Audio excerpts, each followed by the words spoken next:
Trump 2024, baby. Yeah. I'm gonna come. Hey, I like RFK Jr. even if he's got a worm in his head. I did that and I forgot about YouTube. Oh yeah. Pull it. Pull it. What is that one? I am the pull-out king. Yeah, nice. Works. This is why we're the #1 comedy business podcast in the world. Eric! Yeah. I'm on fire. iTunes, Apple Podcasts, Spotify, anywhere you can find podcasts. We on that beat. This episode's sponsored by Zupyak, ZUPYAK.com. That's Zupyak, ZUPYAK.com. It's the first search optimized AI writer, and it's on the market where search data is integrated into the AI writer workflow. No knowledge needed about SEO to create content. You sure about that? It'll have a better search impact in seconds, not hours. If you go to Zupyak, ZUPYAK.com, promo code SWEAT, get the hookup. Holler if you hear me. Holler if you hear me. I've told you, you don't get to point at the thing and make me push I'm the going to make button. another soundboard. I'm the one. You better not. I'm going to do I it, will dude. cut that wire with scissors. No. If you our other sponsors, if you hit the links in the episode description, Squarespace, CallRail, LinkedIn Premium, and Bloom Invoicing, you get other hookups. Holler if you hear those. No. Quit pointing at the screen. I'm going to break that finger It's a off. good visual for the audio break people. that finger right off. Let's get this party started.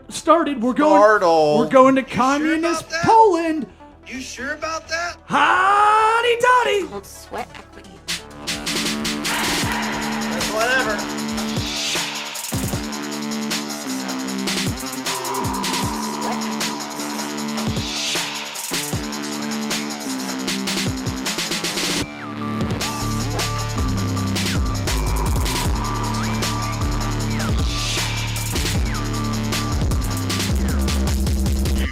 Listening to the Sweat Equity Podcast. We're recording. Yeah, We're firing. We're firing. We're good to go. All right. We like to ask everybody that comes on the show some lightning round questions. So just real quick, you don't have to get into it, and then we'll end on a bigger question of the lightning round. First one is, did you listen to the podcast before coming on the show? Yes, today. Oh, Interesting. wow.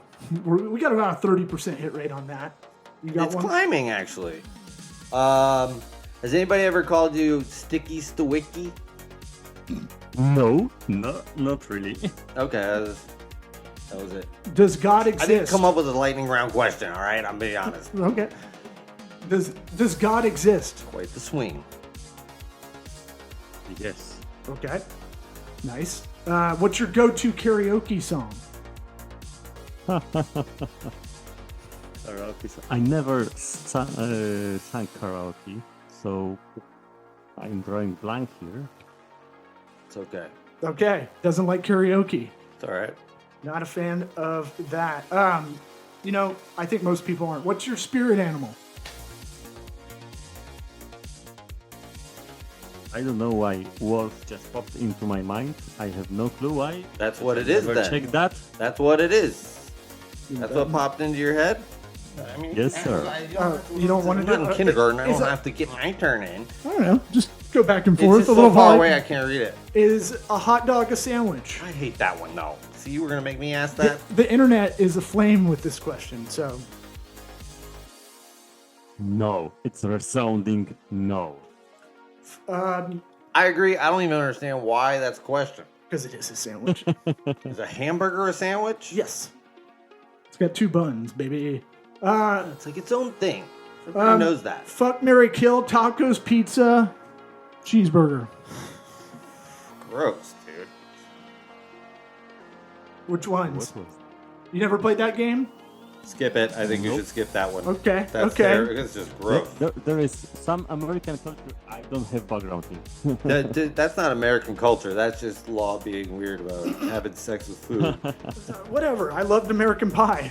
It came out in 1998 and set in me. And pie wasn't even on the list. I would never do that to Pie. What? First time you French kissed a girl? Does that translate?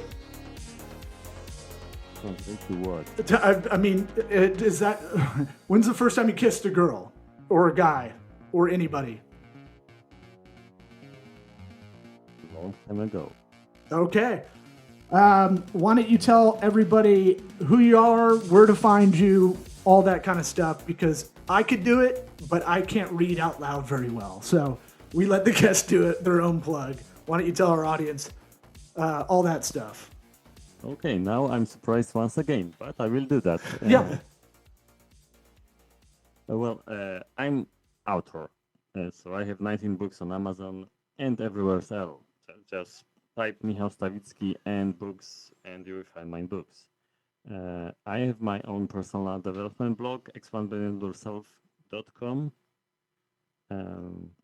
and I'm also a business owner. I have my own book advertising agency, resurrectingbooks.com. Wow. All right. You're a busy guy. 85,000 copies of over 19 books sold. Is that's a stat I remember. Is that correct? Yeah, that's a correct stat now. It's over 90,000. Okay. All right. Well, we have an esteemed author. We've toyed around with taking this podcast and making it into a book just so we can tell everybody we're an author. Yeah, we got to do that. But the one question we do really want to ask, not a lightning round question, you can take your time with this, is what advice would you give your 13-year-old self? 13-year-old, I was so clueless, like a true kiddo. And what? It's really advice when you give advice to yourself. Yeah, it's like Alex Hormozy likes to talk about. It's that guy stole her question. First of all, it's you know the guy you are talking to, yeah, intimately. The scenario is you time travel. Yeah. It doesn't.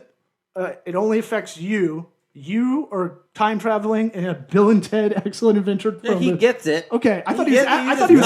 Oh, I thought you were asking. No, he was explaining. No. He's got. I'm sorry. He's obviously thought about it. I'm so he's sorry. going to his thing, and then you just go, hey, let me explain the question that you already understand. Let me just do that for you. Sorry. Please continue. I will. It's hilarious with guys. With you guys. So having this intimate knowledge about myself and my 30-year-old self, I would just tell the guy, don't sweat it. Come on. It's all gonna be fine. You are measuring up yourself to like the whole world. Stop doing that. You just need to be the best version of yourself. That's it. Nothing else. Were you an anxious, nervous kind of guy growing up? Yes, sir. Till 33, till I started my own transformation, I was terribly shy. Like, actually, one of my first projects was to just overcoming the shyness. So I can talk to people like you now in the international podcast, but I couldn't approach a stranger and utter a word. Like I had rats in my stomach. I just couldn't do it. Yeah, that's an underrated skill, especially like public speaking. You know, that's something that I mean, they say it's the biggest fear for people. Yeah, it's Seinfeld used to have a joke about it. Right, you'd rather be in the coffin than giving the eulogy. Yep, you got to do it in his voice though. You'd rather be in the coffin than doing the eulogy. Ooh, Pop-Tarts. So, where did you grow up? What were your parents entrepreneurial? I'll ask it. What is your accent? It's driving me crazy. I can't quite nail it. I mean, it's something Eastern European. Wherever Jokic's from. Eastern Europe somewhere, maybe further east. I'm not sure. So please share that. Polish. Okay, there you go. Nailed it. Kind of. Your last name is Stawicki, so you know. Any good Polish jokes? Those used to be around a lot more. Yeah, they got away from it. Not from me. We have Polish, Russian, German jokes when, of course, Polish comes as superior. Yeah, right. And it's because of the neighborhood. Yeah. Going back to your question, I was raised in communist Poland, till I was 10 years old. I lived in the communist regime, and then we had overnight change of Ah. everything. So my parents weren't especially entrepreneur, but kind of the whole nation needed to be to just survive this shift. So my father, he had a solopreneur business of installing electricity in new buildings, fixing. He is electrical engineer, very highly skilled. Like his day job was in the factory as a main engineer, yeah, for all electricity, and he was doing this side gig after 8 hours of Wow. working in a factory. Yeah. Yeah, communist factory too. Those they don't mess around. There's no benefits. Communist factories they're rough. Ain't no ping pong table in a communist factory. Yeah, yeah. No break room. no sleeping break pods. room. You don't get a break. What are you talking about break room? No K cups, Keurigs. So wait, how was that transition? I want to hear about that. What did your parents do before the fall of the wall or whatever? Yeah, so So we're talking like 89, right? Was the fall? 89, exactly. I have 5 sisters. So my mother was a housewife, and my father, he worked in that factory as an engineer, electrical engineer, and that was the reality before 90, sorry, 89, sorry. And then everything, like we have crazy inflation in the like 50%, something like that. Like the money was worthless the next month. And this is what I remember. Yeah, it was a struggle, and like everybody in our town felt like that because it was like plenty of Polish towns back then around a few factories, which now we're struggling to survive through this change. Yeah, will they even found demand for whatever they offer? And it was like the whole country, so it was the time of feeling unsecure, and out of that, really, a lot of hustle culture came. Like my father, who worked his full shift, and then he went back home. Like he worked from 6 a.m. to 2 p.m. Then he went back home, eat a lunch, get a short nap, and he was off to his side gig, working till 8 p.m. maybe. Yeah, this is my my remembering the childhood days. Father was absent because he was at work all the time. When I was like 13, he actually started taking me to side jobs, and I was helping him like slave labor. Yeah, Well, I mean, he had free. the work ethic that is incredible. I mean, all it does is remind me how good we have it. You know, kind of where we're born, that you can't. It's random. You know, and then I try to think of those things. Like I'll probably think of this story anytime I'm bitching about having to do a lot of work. Right. Yeah. You know? We don't have to get a wheelbarrow to buy, a bottle of water for, fill it with cash. Yeah. Where it's like a 1,000,000,000% increase. And then no one talks about the transition that's night and day. Because I have so many questions. You think you would ease into that, right? That would make sense. No way. And I guarantee there was probably a lot of people in your town that's that hated. Taken. It's got, but like, so in communist countries, they own car everything. drives you. But like, how did it work with like the factory your dad worked in? Who owned that afterward? Like, how did they decide who got what? Because I mean, was it just like first guy to the boss's chair wins it? How did that work?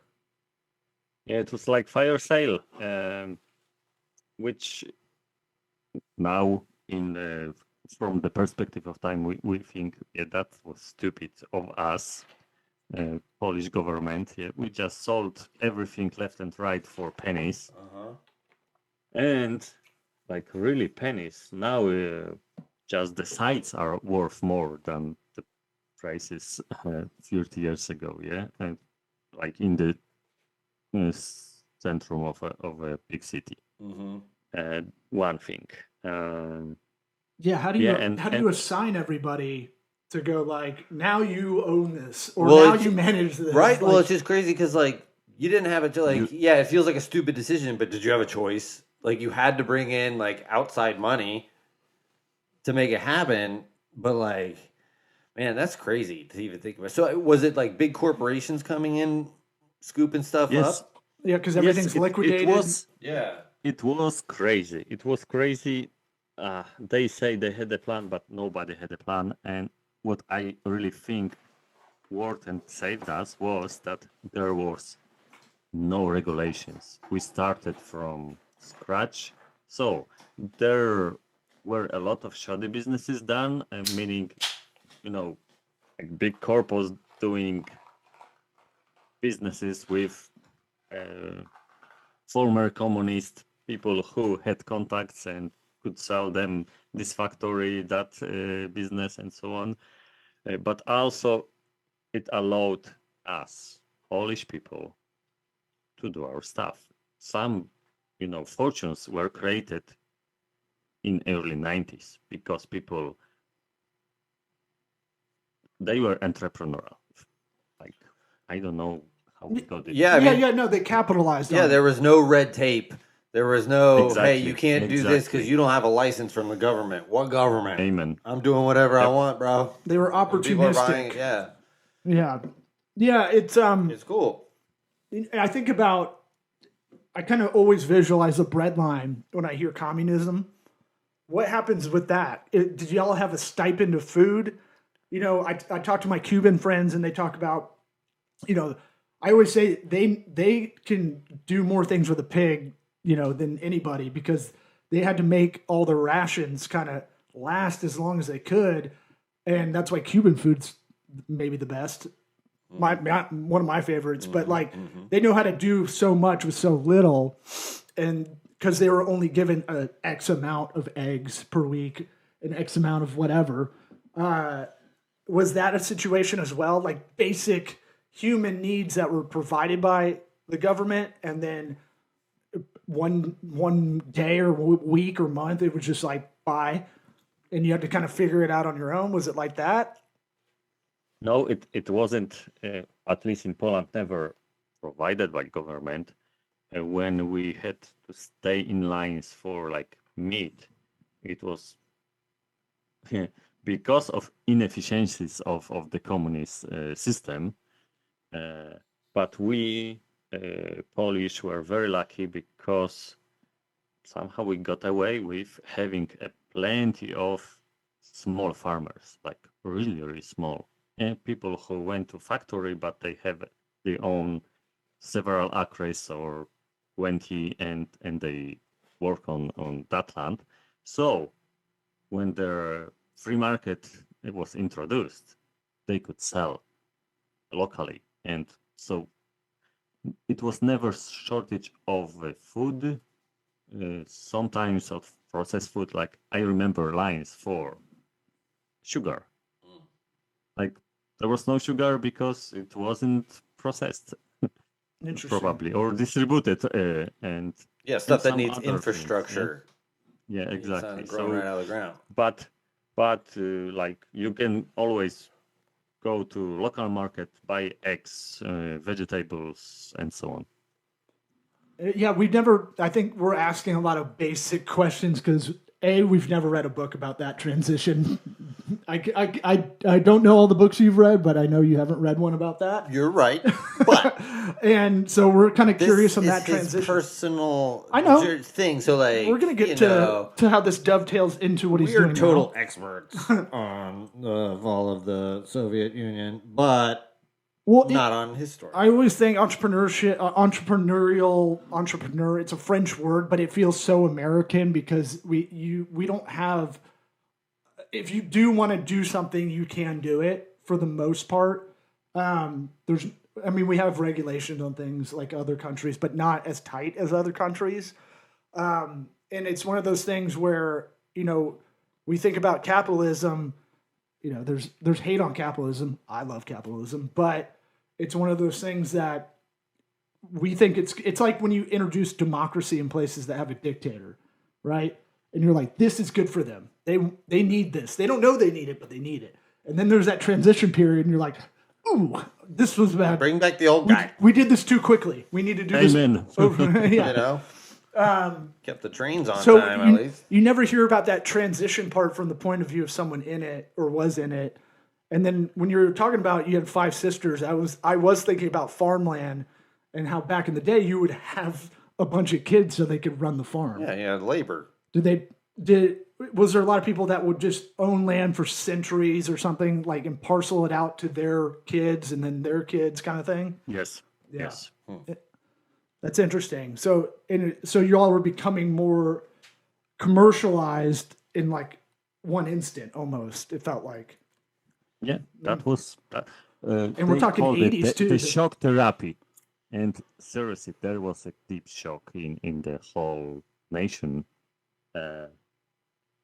and shock was not just capitalism; it was also freedom. Like from overnight, you can say things about the government. Before that, it's another big one. good luck. Yeah. We forget about that one. Didn't end well. So, like, what was the worst thing you saw come of it? You personally? Of the transition? Me Yeah, personally, just of this happening. There's got to be a lot of people that hated it, right? Exactly, because unemployment rate skyrocketed. It was about 30%. When I was getting into the job market in 2004, it was 19%. Whew, that's still high. Yeah, and so that generation, my parents' generation and my generation, we were used to scarcity, and in a the wrong way. It's so hard for us to imagine abundance because we were raised in this situation. So yeah, personally, I think that's the worst thing because it happened across the nation. Yeah, it happened to all of us. Yes, we are hard workers, but also we are overly loyal to employees, for example, because your job security is so important, which I experienced in 2009. Okay, yeah, you can do what you can do, but if your employer doesn't provide projects, And that's it. Yeah. where are you living now? How do I want to try to get to how you got to where you are now from about 2004. Where are you doing this from? Here you see my home office. It's in Poland, near capital, just 25 miles away. So you've been have you been living there the entire most of your life, or? Yes, by the way, I'm the only one from my family Wow. who is still in Poland. My 5 sisters emigrated, my parents emigrated, which was also a part of landscape when it comes in this years. Since 2004 when we joined European Union and we could move to other countries and work there, like plenty of people emigrated. Yeah, that would be a big one, getting in the UN. And y'all got on the euro at some point. I don't remember when, but that's a big Not deal. yet. Huh? Not yet. Not yet? Oh, still our currency, yeah. But when we joined, we said one day we will move to euro, and we just never said when exactly. Yeah. Well, I mean, it's a very complicated situation to do. Yes. Yeah, I mean, Switch over everybody's money. well, yeah, that's I don't know you. Same time. that can be a lot of the trouble of trying to work with your neighboring countries as import export Especially is when like, they're all European dicks. well, there's that. Yeah, who are your Mexicans? Who do you make fun of? What? I didn't say that. I didn't say anything about Mexicans. I Yeah. said about European. It's not assholes. even my question. I borrowed that from someone. Seriously, Everyone has their own Mexicans. We don't because we were made fun of, yeah. So Right. now we have Ukrainians. Come and on. don't There's make there's jokes always of- someone you of got to make that. fun of that's next door. You did mention that you had German and Russian jokes earlier, so if you could hit Okay, us with yeah. one of those. I mean, that'd you be can make fun of It's Germans for different really situation. fucking up. They really screwed the pooch Well, there. Germany and Russia, that's a different situation. Those guys. Yeah. But you can't make fun of them for too long because then that anger will probably pop out. You know, What, they're the like, Germans haha, and the yeah, Russians? we really fucked up. World War II, all that stuff. Yeah. And then they're like, okay, that's enough. And then it's like, it's enough. You ever have that? Yeah. Okay. Going back to my transition, I Yes, stayed please, in Poland Yeah, because you host the show. Thank you. I worked in IT. Yeah, I finished college. I got IT job, and in Poland it was like at the beginning I got 2 average salaries, so I could afford to live. I could afford to raise my family. I have 3 kids. We started early. We got married when I was in college.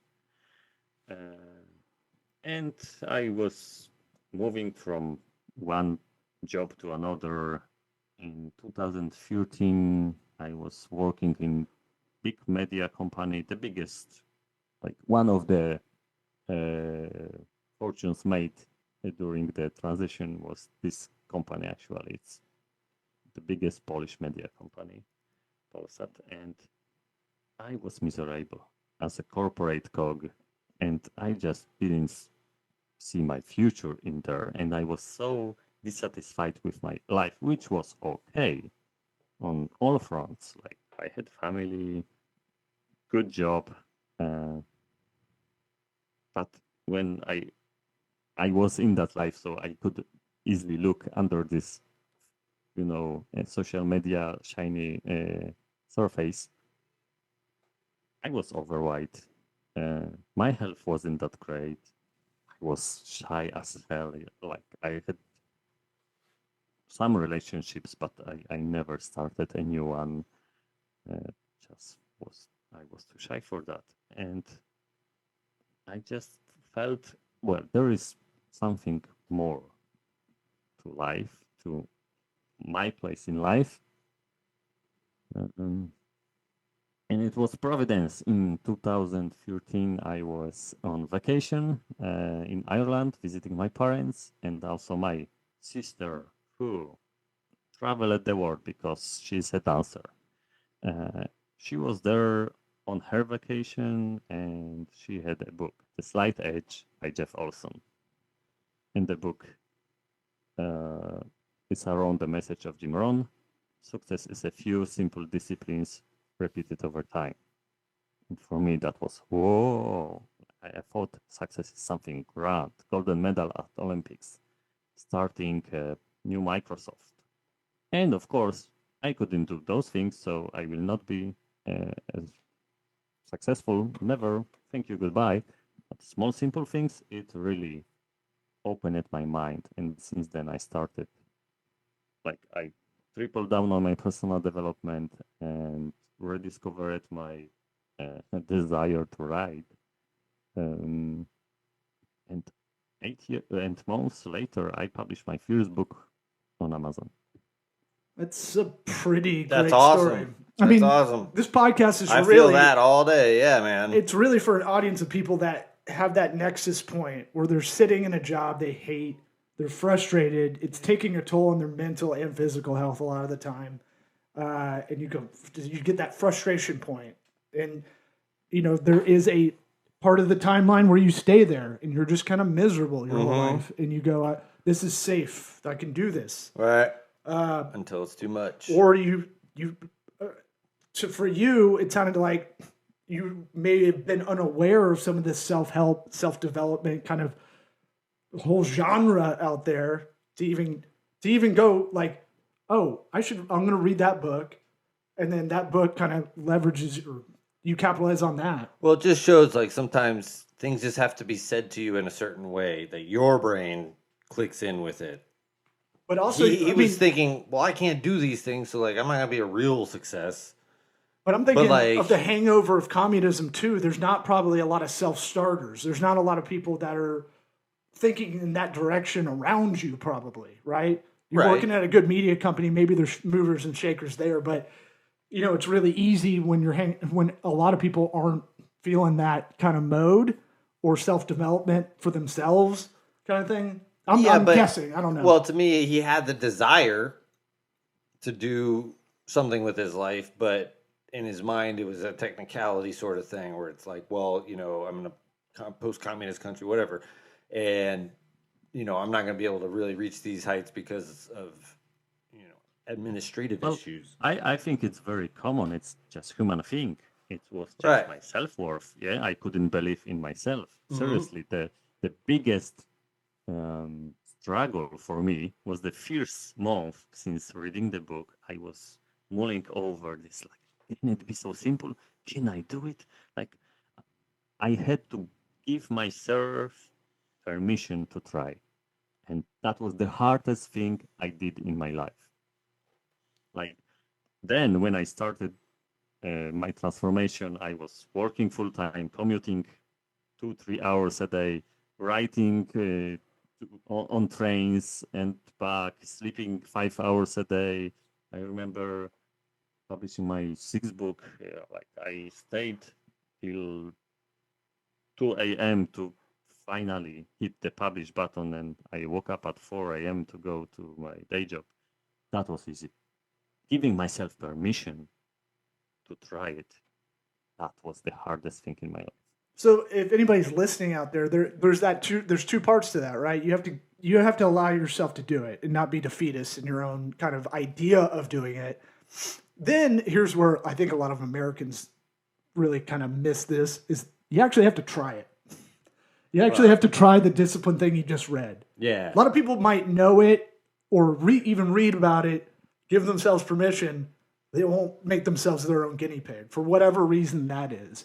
And that's the frustration point I have talking to friends sometimes. It's like, well, if this is bothering you over months, years of this it must part, not be that bad. Well, no. Is what I think. Oh, no. It's like it must not be that bad on you if you keep doing the same thing over and over again and you're not changing it. You just like talking about it. Well, it's like your friend that asks for advice and they're going to do whatever they do anyway. Right.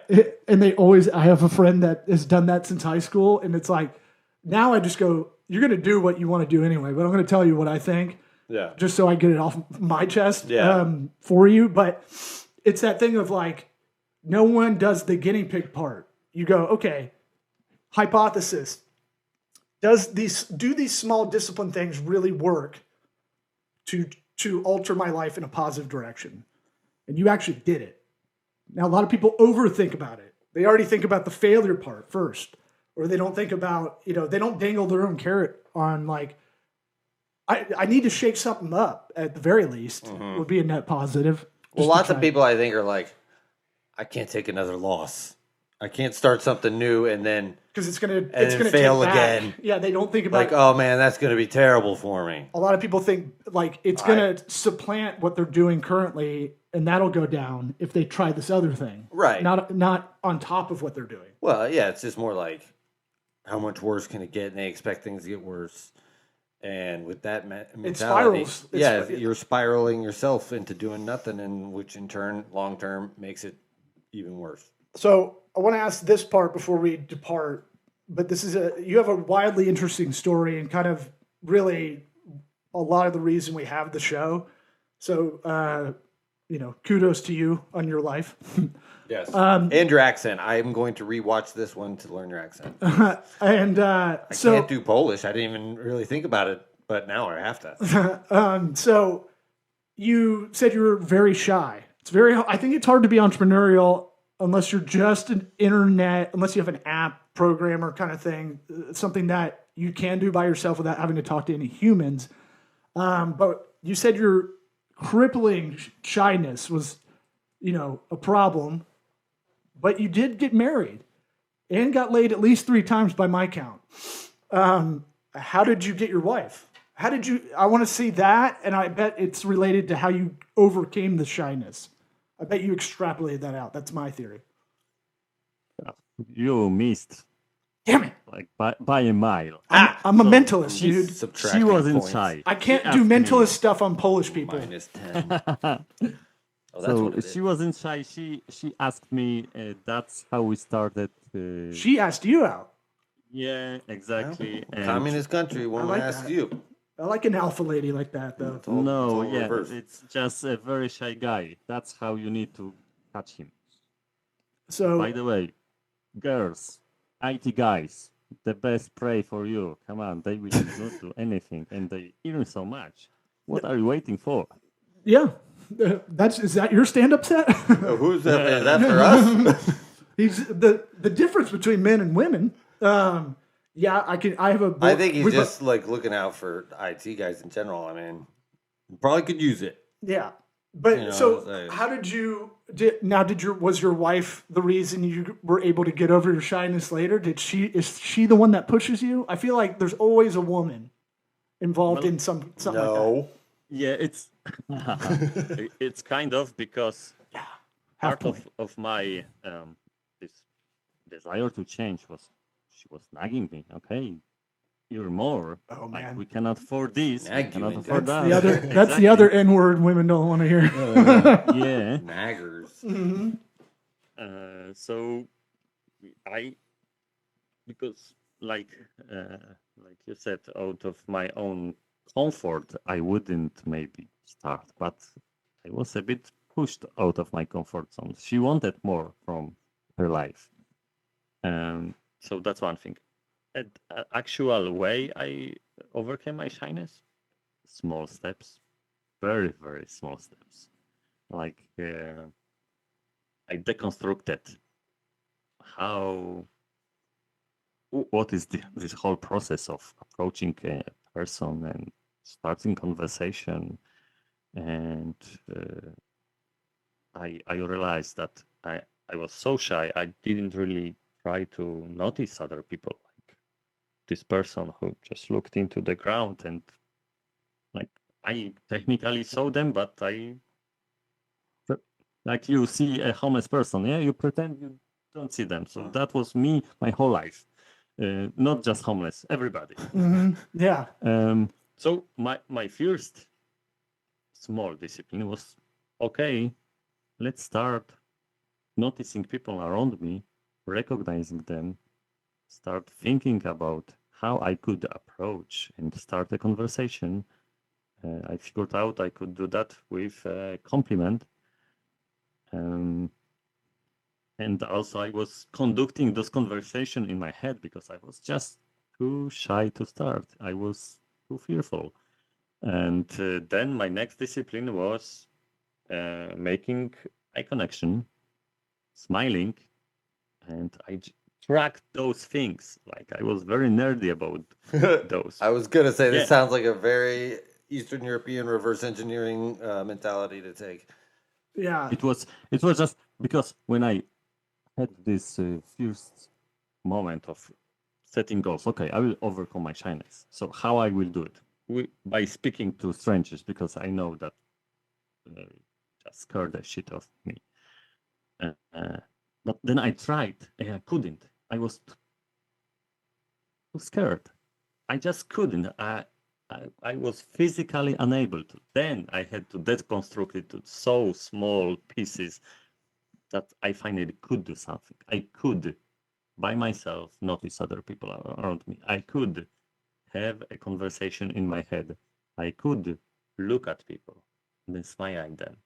And finally, I could start a conversation. The whole process took surprisingly short, like I would say half a year, and I was able to confidently speak with people, strike a conversation with anybody at any time. Yeah. Marginal gains. Yeah, it's just so crazy that power your brain can have over you. Because I mean, it was probably quick because you got to a point where you're like, "Oh, what was I afraid of? What was I that everybody's gonna pull out a gun and shoot me? What was gonna happen?" You know, and it's like, but before that happens, that shit is so real. That fear that people, you know, and it's just like you can tell people say a lot of things, but until they do it for themselves, it's just overwhelming. Obviously, Everything you said made me feel like when I take too much edibles, and then I don't know how to talk to people if Right. I have to. well, you gotta stop It's stop too going much. to public. Yeah, I gotta stop doing that. But sometimes you didn't know it was a higher milligram. I know, but You know. I've been trying to coach you up on this. I know. for so You long. have been a You good don't coach. I even just listen to don't- Coach Red. I've got raw talent, but I don't listen I sometimes. know, you're very uncoachable. No, I'm coachable. I just got, sometimes I got to drive to the hole.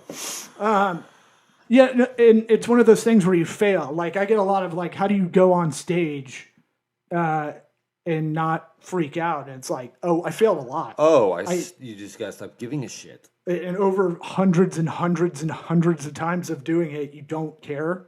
I'm going to go do a set tonight. I don't know what I'm talking about yet, but I'm not worried about it at all. 15 years ago, I'd be like, fuck. It'll be in my head the whole time. Yeah. So, well, you have an interesting story. I hope people go find your books. You have an ebook out that you're promoting. Is that correct? For your audience, I have something it's not available on the internet by itself. You need to reach out to me, and it's a self-coaching mini course. So you can go over establishing a goal, finding what stops you, and then tracking your way to success on your own. Takes like 30 minutes. And all you need to do is to find me on LinkedIn and send me the message business24. I will send you back the way to register for that mini course, and that's what I have for.